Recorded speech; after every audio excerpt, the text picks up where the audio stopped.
bacana. O Flamengo que joga amanhã contra o Palmeiras. E lá na arena do Palmeiras com torcida única. O que é o fim do futebol, né? Porque em São Paulo nós temos torcida única para clássicos. Para clássicos locais.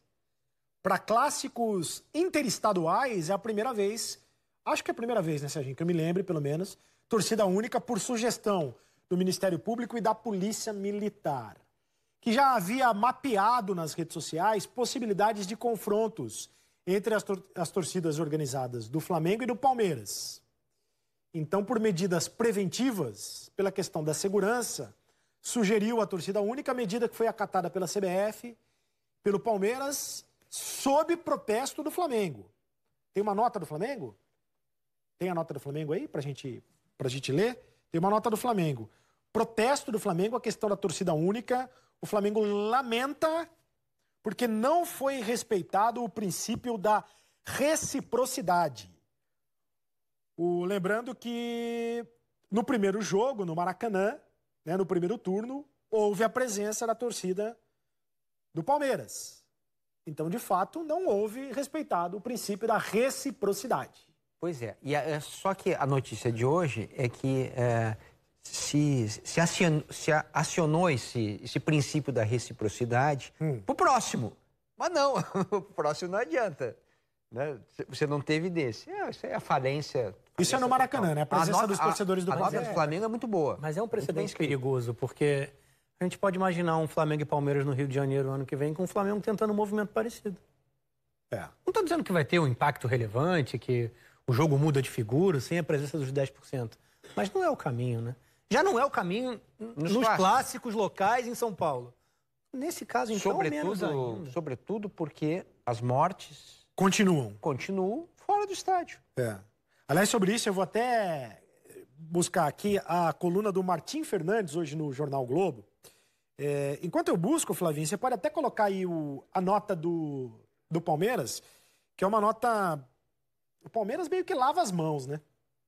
Olha lá, a torcida é parte fundamental do espetáculo e, na visão do Palmeiras, qualquer partida deve ter a participação de todos. No entanto, a segurança é um bem maior a ser preservado e a Polícia Militar e o Ministério Público são as autoridades competentes para avaliar as condições de segurança de um evento, até porque são os agentes ativos no processo. O Palmeiras não tem elementos técnicos para avaliar ou julgar as medidas de segurança recomendadas pela Polícia Militar. O Palmeiras está lavando as mãos, né? Eu não acho que esse seja o melhor posicionamento. A gente falava sobre isso aqui essa semana. Os clubes militam em causa própria. E se fosse o Palmeiras o prejudicado, fatalmente ele teria uma visão diferente do fato. E o produto é único. Os clubes do futebol brasileiro, eles se colocam como rivais, e é justo, eles competem dentro de campo pelos resultados, pelas competições, mas eles individualizam as benesses, ou as vantagens, digamos assim. E isso é completamente equivocado, porque se você tem uma ou duas equipes que se descolam do resto, ou se você tem vantagens, não indevidas, mas enfim, em determinado momento de uma equipe que joga sem a torcida adversária e a outra não. Aí a gente pode falar de equilíbrio competitivo, venda de mando de campo. Você não tem 19 jogos no seu estádio e 19 jogos garantidos em 19 estádios pré-definidos dentro do campeonato. Pequenas coisas, e a gente está falando de um sentido de liga. Porque eles deveriam pensar com unidade. Só que não é a nossa realidade, longe disso. E eu acho que o posicionamento da equipe, que não está sendo prejudicada, no caso, seria importante para que houvesse uma percepção do quanto é equivocada a decisão. Fala, Serginho. Martim Fernandes, eu tô com pois não. Eu tô com a coluna dele no Globo, ótima. Desde abril de 2016, a gente tem clássico com torcida única, em São Paulo. Em São Paulo. Bom, de lá para cá, a gente teve 7 mortes relacionadas ao futebol, a esses clássicos aí. Fora do estádio, obviamente, né? Isso dá uma morte a cada 6 meses. Aí o Martim cita o jornalista Rodrigo Vessoni. Rodrigo Vessoni. Que ele faz esse levantamento sistemático desde 88. A média é de uma morte a cada 7 meses. Ou seja, depois da torcida única, encurtou. A gente tem um mês a menos. Quer dizer, Não adiantou absolutamente nada. É rigorosamente a mesma coisa. O que acontece é que não tem mais briga no estádio. É no metrô. Não tem mais morte no estádio, mas tem morte no metrô, no ônibus. Onde eles se encontraram. Na periferia, onde eles se encontraram, na estrada. Então, o problema não é a torcida única, né? O problema não é a torcida única. No estádio, especificamente, o ambiente de jogo está sendo preservado. A gente tem um problema de tolerância e isso é claro, né? Agora, isso não tem a ver com o estádio, não tem a ver com aquele ambiente. E eu acho o seguinte, eu acho que piora. Porque no momento que você faz a torcida única, você faz os grupos ficarem cada vez mais raivosos, né? Você estimula essa ideia de que cada torcida é selvagem o suficiente para não poder encontrar outra. E aí, então tá, no estádio não se encontra. Aí se por acaso encontra no ponto de ônibus, no metrô, na calçada, no boteco, extravasa tudo aquilo e vem tudo de novo. A torcida única é uma péssima solução e a solução de dar 10% dos ingressos para a torcida visitante eu também acho uma péssima solução. Porque você cria um clima bélico, você entendeu? Os 10% só vão para a torcida organizada e que se sente muitas vezes acuada no estádio do adversário. Eu acho que tinha que aumentar, inclusive, a porcentagem de ingressos para a torcida visitante. Mas aí vai na história dos sócios torcedores. O problema é complexo. O problema é complexo. Não é fácil, agora, assim, o fato é que essa solução não está rolando. Sobre o jogo, o Mano Menezes falou sobre o jogo. Bom, primeiro é importante ressaltar que as duas equipes pouparam. Então as duas equipes têm preocupação com o jogo de domingo. Não é só o Palmeiras que tem com o Flamengo. O Flamengo também tem. Porque senão não pouparia. Ou não preservaria alguns jogadores para que estivessem mais inteiros no domingo. A exigência que se tinha no futebol brasileiro era uma. E para essa exigência o Palmeiras estava muito bem preparado. E as outras equipes, algumas delas também. E isso fez ou proporcionou ao Palmeiras que nos últimos 3 anos conquistasse 2 títulos brasileiros e ficasse na segunda colocação em um deles. O parâmetro mudou. O Flamengo estabeleceu para nós todos um novo parâmetro. Subiu a exigência e nós temos que fazer a leitura correta e nos prepararmos para enfrentar esse novo adversário mais qualificado, mais bem preparado, mais tudo, que é o que acabamos de ver aí, estamos vendo no final da temporada de 2019. Essa é a entrevista coletiva do Mano Menezes depois do jogo contra o Fluminense. Ele fala de 2 coisas diferentes. A primeira, explicando os motivos de ter botado o time reserva contra o Fluminense. E depois ele toca num assunto interessante. Toca num tema interessante.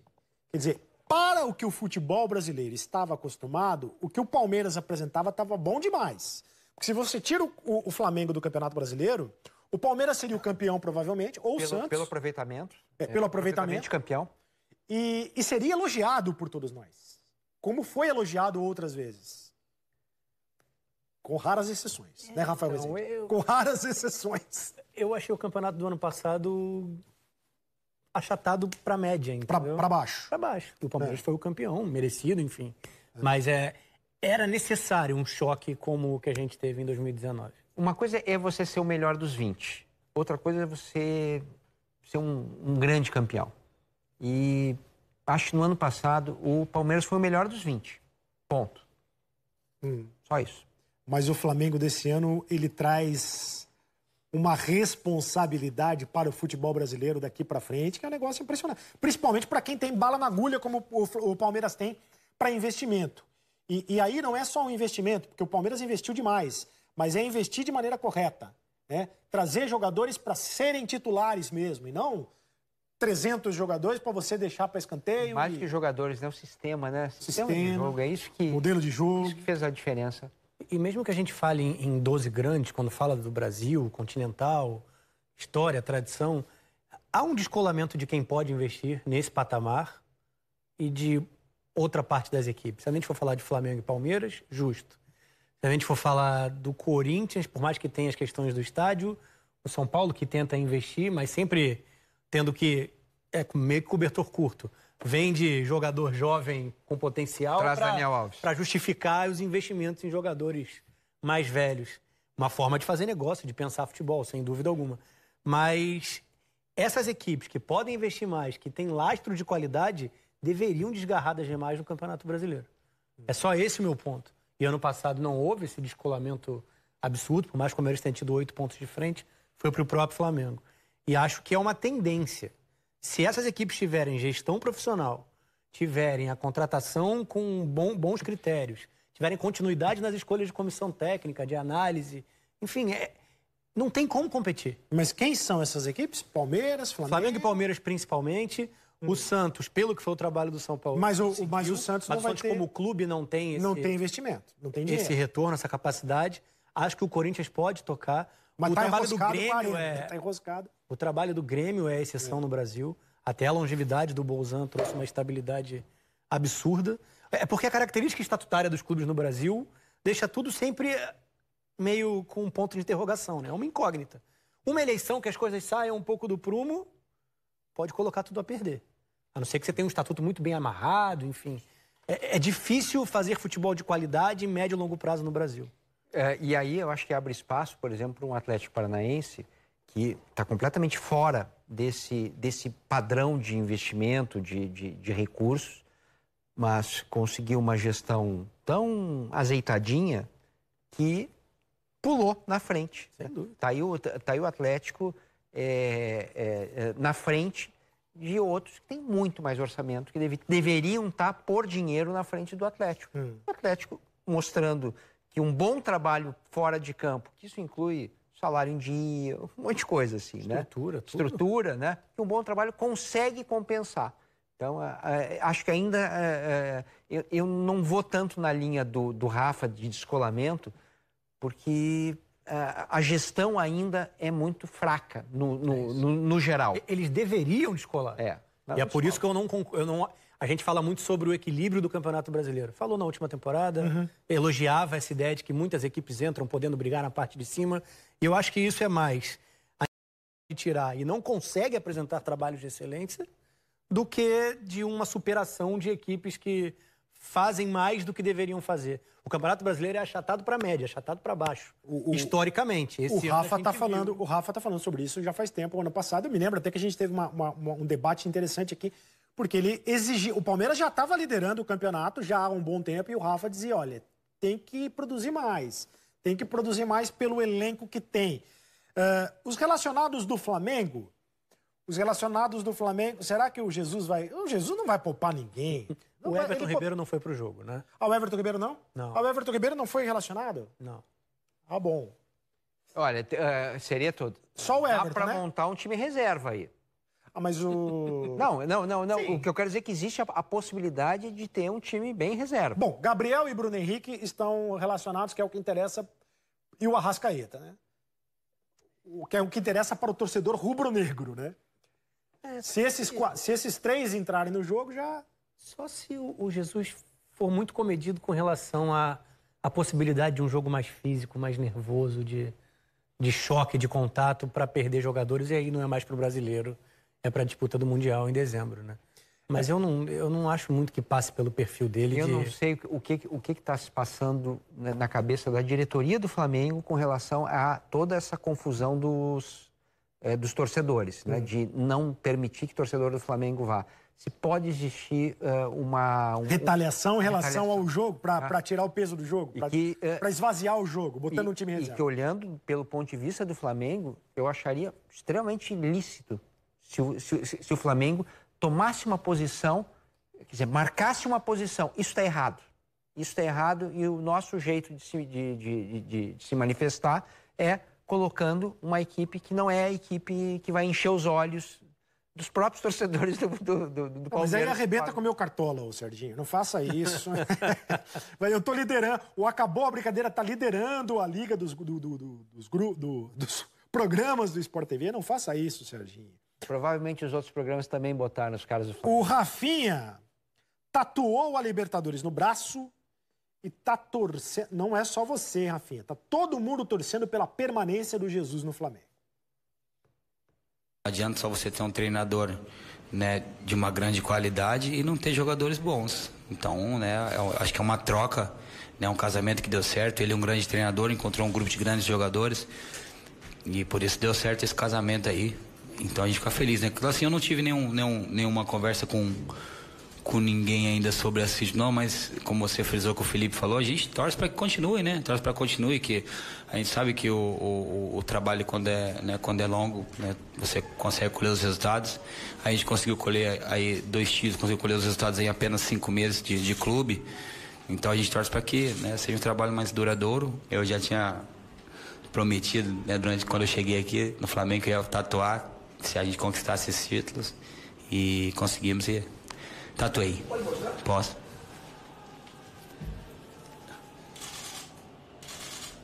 Tá vendo? Ficou bonito, né?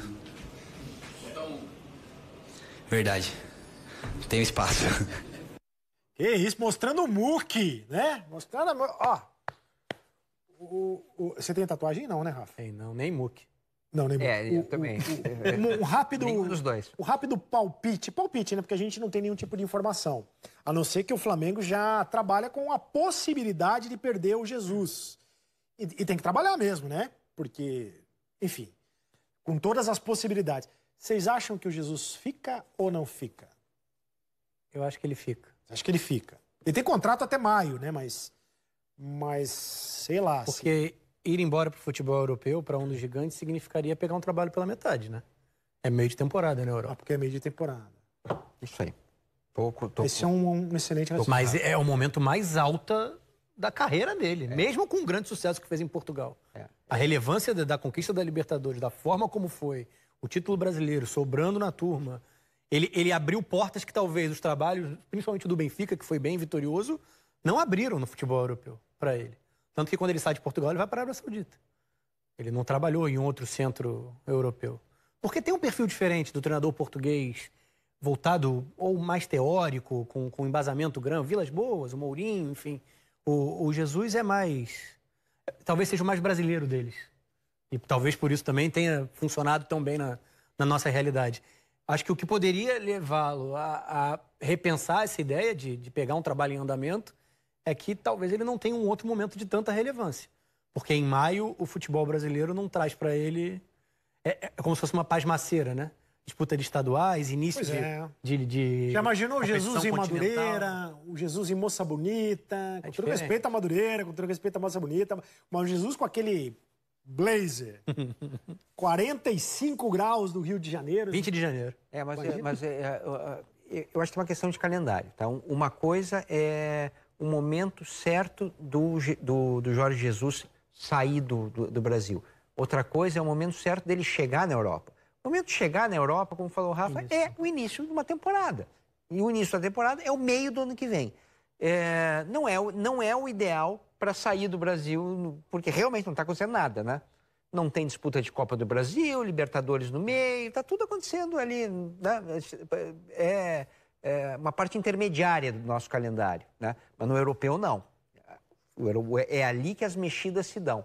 Eu acho que se ele tem um plano de dar um salto na carreira dele na Europa, o momento é ele segurar no Flamengo o primeiro semestre. Agora, não sei se é bom pro Flamengo, né? Talvez, né? Não sei se é bom. Porque teria um rompimento. Teria um rompimento no meio da temporada. Para o Flamengo, mas ele tem um contrato até maio. Quer dizer, quando ele fez esse contrato, provavelmente ele já pensou na possibilidade de sair para o meio da temporada, para o início da temporada europeia. Imagino eu. Por que faz o contrato só até maio? Claro. Não, porque a cabeça dele é essa. Já é a cabeça com o calendário europeu. Para o Flamengo seria péssimo, porque perderia o técnico no meio da temporada.